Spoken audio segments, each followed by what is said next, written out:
Here we have a picture of the front of the courthouse currently, which is the courthouse we're in right now. And this courthouse was completed in 1818. Now this is actually, it would be the third courthouse located on this exact property.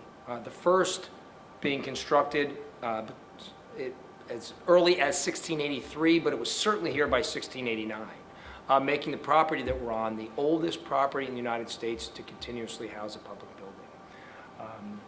Again, this courthouse was completed in 1818, but the first courthouse in Kingston was actually built around 1661, and it was located right about here. Now, this is the famous Miller map from 1694, and John Miller was an English minister who came here from England, and he made maps of the three primary communities in New York: New York City, Albany, and Kingston. And this is the Miller map and shows the configuration of Kingston, which is now our uptown or stockade district or business district. And as you can see, the street layouts are roughly the same today as they were in 1694. In fact, they're the same as they were in 1677. But the original courthouse, we believe, would have been located right about here, right at the corner, the intersection of Wall Street and John Street. That was built, it was really a community house. So it was a community house, it was a church, and it also acted as the courthouse. And that was in use until 1683, when we believe that the first courthouse built on this property was constructed. It would have been the same location as the current courthouse. It probably would have been a wood structure with a stone foundation, and that was in use until the 1730s. In 1732, a resolution was passed requiring the construction of a new courthouse and jail. The courthouse was also the location of the jail, really until 1972. We know that the construction was underway for this courthouse by 1737, and it was continually being built and repaired for probably the next 10 years. And that is this courthouse, which we call the 1777 courthouse, even though it was constructed in the 1730s and 1740s, because of the events that took place in 1777. This was located really on the same foundation as the original portion of the current courthouse built in 1818. This was the courthouse where the New York State Constitutional Convention took place. It was also the jail. You could see in the bottom, the basement was a jail, and the southern portion was used as a jail. The rest was used as the courthouse and other offices. The county clerk's office was located there. This was in use until it was burned by the British in October of 1777 at the burning of Kingston. Very soon thereafter, the citizens of Kingston began the reconstruction of this. The stone portions remained. The wooden roof and interior was burned and destroyed during the burning of Kingston. But again, construction began almost immediately, and this was again in use until 1816. In 1816, the courthouse was taken down to its foundation and was rebuilt again on the same foundation. And during the 2-year period of the construction, the courthouse was moved to this location. This is the DeWall Tavern, and it was located on North Front Street. If you're familiar with Uptown Kingston, it's where Nico's Pharmacy and the public parking lot is. This became the home for the courthouse until 1818, when our current courthouse was completed. The original section, which would have been on the same foundation as the 1777 courthouse, was from here over. That was the 1818 courthouse. The facade that we have today was added on later.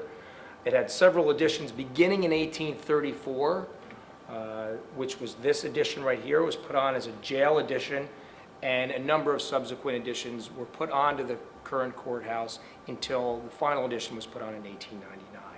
So this was the Ulster County Courthouse. It was originally the Ulster County Clerk's office as well, and it was the Ulster County Jail until 1972 when it relocated to Golden Hill. So it again is an amazing place. We've had quite a storied history here, including a number of cases of national significance. The foremost being, of course, Sojourner Truth's case. Sojourner Truth was a slave born in Ulster County, and during the 1820s, she was a slave in New Paltz. It was what we would now consider West Park today, but it was New Paltz at the time. Now, New York began with the gradual abolition of slavery, starting in 1799 and culminating with complete abolition July 4th, 1827. In 1825, Sojourner Truth made an agreement with her then owner, who was a man named John Dumont. And the agreement that they made was that if she did a certain amount of work and was true and faithful, she would be freed 1 year early. She would be freed July 4th, 1826. Instead of 1827, and her family would be freed as well. Well, during that year, she'd had a child, and she also had lost a few fingers in an accident. So at the end of that year, John Dumont felt that she had not lived up to her part of the bargain. She certainly believed that she had. So if you've ever learned about Sojourner Truth, you've probably heard of her famous walk to freedom. She said, "I'm leaving, but I'm not running away. I have no reason to run away." And she walked. She walked from West Park and eventually to Riften, to a family of the Van Wagnens, who are still present in our area, who took her in. And it was important that she walked and not run away, because her mother had always told her that it was a sin to run away. So she walked, she brought her infant daughter with her, but she had to leave the rest of her family behind. Now, the laws stood in New York in 1826, so that due to the impending abolition of slavery, you could not sell a slave out of the state of New York. Well, John Dumont sold Sojourner Truth's son Peter to a neighbor, a man named Solomon Gedney. Solomon Gedney sold Peter to his son-in-law and daughter, who ran a plantation in Alabama, which was against the existing law. So Sojourner Truth walked to this courthouse. She walked up the front steps that we have today. She didn't know anybody. She didn't have any money. And she started asking some of the attorneys who were there waiting to have their cases called if they could help her. And somebody did. So her case ultimately came into the courthouse. It never really came to a trial. It was really resolved more on a conference level. But what happened was a writ, which is simply an order of the court, was issued from this courthouse to Solomon Gedney. It said that he had to appear here in the Ulster County Courthouse, and he had to bring Peter with him. And if he didn't, he'd pay $500. Well, $500 was enough money at the time that Solomon Gedney got in a boat, went to Alabama, got Peter, brought him back here, and the case was heard. And at the conclusion of that, the judge made a decision. And that decision was that Peter was leaving this courthouse that day with one person. And that person was his mother.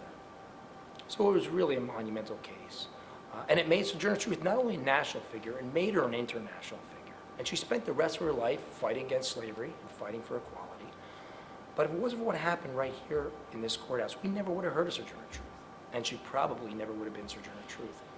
Her name when she appeared here was Isabella. Slaves weren't given last names, so she didn't have a last name. She changed her name many years later when she was already a noted abolitionist to Sojourner Truth. So a very important case and a very important figure in the history of our country. This is also the location of the New York State Constitutional Convention in March and April of 1777. And again, it would have been in this courthouse. And what happened was the New York State was born in the Ulster County Courthouse. This is where the New York State Constitutional Convention met. This is where the New York State Constitution was written, was debated, and passed on April 20th, 1777, which really marks the birth of New York State. But because of the role that the New York State Constitution played in the United States Constitution, we really have a legitimate claim to being one of the birthplaces of the United States. And the way that that convention came to Kingston was thus. The New York State Provincial Congress originally met in New York City. Very early in the Revolution, the British occupied New York City, so the convention, or the Congress had to move north. They moved to White Plains. Eventually they ended up in Fishkill, which wasn't adequate size, and there was always the concern that the British were going to continue to move north. Albany was too far, so a new location had to be found. Two members of the Provincial Congress were sent out to find a suitable location. They went to Kingston and they went to Poughkeepsie. Poughkeepsie had the ability to house 30 delegates comfortably, and they could meet in the Episcopal Church in Poughkeepsie. Kingston had the ability to house 50 delegates, and the convention could meet in the Ulster County Courthouse. Kingston won. They met here. They began to arrive in late February of 1777, and the first official day of what became the New York State Constitutional Convention was March 6th of 1777. During that time, there was a committee to write the New York State Constitution, and that committee was composed of several individuals. The primary individuals, the primary movers of that were John Jay, Robert Livingston, and Gouverneur Morris. Now, the New York State Constitution really contains the ideas and the thoughts of John Jay more than anyone else. He was really the prime writer of the New York State Constitution. Robert Livingston from Claremont and Gouverneur Morris was originally from New York City, really played an important role in how the Constitution was passed in the convention. And it was an incredibly important constitution. It was one of the only constitutions that was relatively unamended for 50 years. So it played an important role in New York State, and again, it became a primary resource in the United States Constitutional Convention. And how that occurred was that Gouverneur Morris was part of the United States Constitutional Convention. He was actually a delegate from Pennsylvania, but he became a member of the Committee of Style and Arrangement, who were the group that actually wrote the Constitution in words based upon the deliberations of the Constitutional Convention. And it was Gouverneur Morris who took what happened here in Kingston and brought it to Philadelphia and made it such an important part of the United States Constitution. In fact, Gouverneur Morris was the one who came up with the term "we the people." So Kingston has played a monumental place, not only in the state of New York, but in the formation of the United States. And we're justifiably proud not only of our history, but of our courthouse.